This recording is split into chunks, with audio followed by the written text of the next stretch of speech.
Number 4, hands on deck. So team. So what are we looking for in a team, Kevin? Okay, well, the most important thing is the team at your current school. They need to be on point. You need to have a really good team of people at your current school so you can step away and actually go and start another location. And even if you're not going to do it, it depends on the structure, which we'll talk about later, be there. You still have to be there initially to get things going properly for that person under a license agreement, if you use that model. So first and foremost is, have you got all your ducks in a row for your school? Have you got everything lined up? Have you got a good team? Can you honestly say, right, I can walk away for 2 weeks, 3 weeks, and just ring in and get a report or get a text message report each evening from your principal employee there? Then you will be, if you can say yes to that, then you're right to go to the next one. Because if you can't, well, you need to make sure that's right first of all. That's really important. Have we got in my slide there on my, yeah, okay. So this is a slide a design we use. So we call ourselves Dojo, which is martial arts school, which everyone knows pretty much. So we have head office, which is mine, and then we have these other positions. But if you look from the red down, if you do it by a license, they'd be a license holder, or the next level down, you'd appoint a manager and you would be the license holder. And then these are the staff I have. So I have staff for the floor and staff for the door. So people that run the mats and people that run the front. So you have a front office coordinator, front office supervisor, junior, then leadership. So the green ones are voluntary positions. All the rest are paid casual or permanent part-time, whatever the case may be. Instructor coordinator. So, yes, Jesse, that's right. So when I say license holder, it's franchise. I don't like to use the F word, and I'll explain why later on. Okay. And then you have your team, lead instructor, class instructor, and that. So principally your manager at your location, or you could be the manager, and those two staff, a front office coordinator and instructor coordinator, can run everything in your absence. They should be able to. But if you've grown to a point and you've appointed a manager, you can then step back further. Perfect. Any other questions on that relates to this? Chris, where do you find all these people? From your own students. So we have a junior leadership team program. At my current location, most of my staff, I'd say 95% of them, all started as kids and are now adults. So they've grown through into that. But you can fast forward that because we have like a junior leadership program and a senior leadership program. So we get people from our own ranks, and that's really important. Both those are sort of separate whole seminars and information sessions. So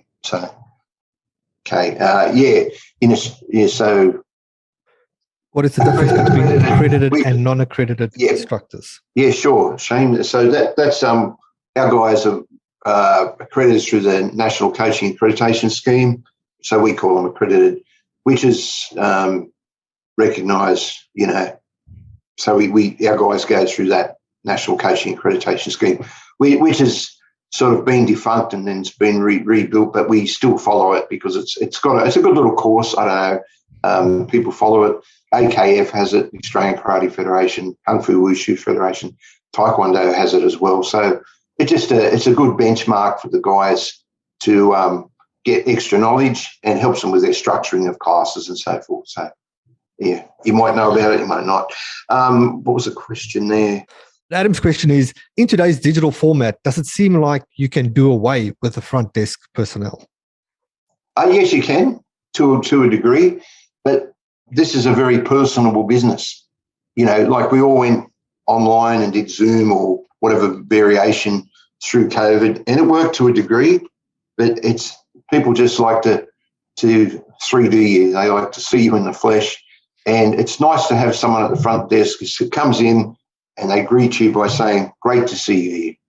And that's the whole thing. It's about just that little bit of personality. So for the expense of having someone out the front, that's great. We can do sign-ups. We do all ours online. You can do it. You don't even have to come in just to join, enroll. But we do some in the flesh as well. But the front office person, they're there to keep, everything happening, answer the questions for mum and dad, sell stuff from the pro shop, and just be the face. It's nice to see someone, a friendly, bubbly face when you come in. Perfect. And then just Jesse, and then so 3 more, and then we'll move on here. How long would you say it takes to grow the staff? You need to start another location. Okay, so the way I've done many models. I've owned the second location and run both. I do most under license now. I've done some in partnership, so I've done every conceivable model. But to grow your staff for the second location is that you can harvest some of the people from these positions and move other people up. So say you've got front office support junior, they move into the senior role, and then front office support senior moves into front office coordinator. And you say to them, well, look, you can come to the new location while we're setting up. And they're very excited to be about that. So you need to pinpoint your staff, and you know who they are by what your interactions with them. And sometimes we hired in one location, I hired a whole new staff from within our organisation that they hadn't trained directly under me, but from our wider club. So we got the advantage of that. But you can, from your current location, you can hire somebody who hasn't been in any of these roles and train them up. So how long does it take? I usually give them a couple of months of training while you're doing all the planning and formatting. That side, you're training this new team up, and we just call them the team for the next town. So you get the team ready by training them up in the background, and then they'll just automatically start at the new location. Perfect. All right. So just 2 more, and then we're going to move on to the structure. So, Chris, if staff are students, are they still doing normal classes as students or have separate training sessions as they are staff? If you don't train, you don't work for me. Easy, done. Yeah, you have to train. Now, obviously, illness, injury, pregnancies, all sorts of things, they can still fulfill their role and not train.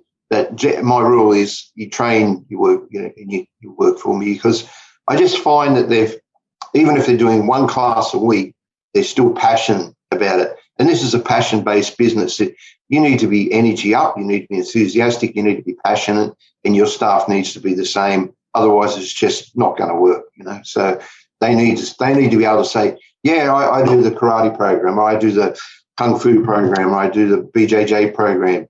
They need to be able to speak with that little bit of background and knowledge. So then they need to train. Perfect. All right. And then last one, and then we'll move on. So Amanda, how long are people volunteers for?